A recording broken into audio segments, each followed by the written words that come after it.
Buzz રેસીપીમાં આપ સૌનું સ્વાગત છે.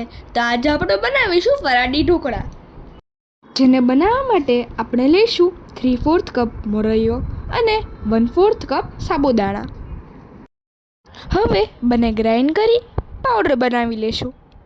પછી તેમાં 1/4 કપ દહીં અને થોડું પાણી ઉમેરી બેટરને 4 થી 5 કલાક માટે રેસ્ટ આપી દેશું.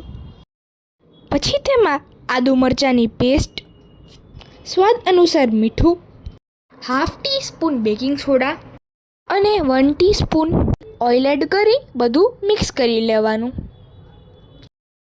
પછી મોલ્ડને ગ્રીસ કરી તેમાં બેટર પોર કરી દેશું. સ્ટીમ કરવા માટે એક કઢાઈમાં પાણી ગરમ કરવા મૂકી દેશું. પાણી બોઇલ થઈ જાય એટલે બેટરને 15 થી 20 મિનિટ માટે સ્ટીમ કરવા મૂકી દેશું. હવે તૈયાર છે ફરાળી ઢોકળા, જે એકદમ સોફ્ટ અને સ્પોન્જી બન્યા છે. હવે વઘાર માટે એક કઢાઈમાં ઓઇલ નાખી તેમાં જીરું, લીમડાના પાન, ચોપ કરેલા મરચાં નાખી ઢોકળા એડ કરી મિક્સ કરી લેવાના. તો તૈયાર છે સોફ્ટ અને સ્પોન્જી ફરાળી ઢોકળા.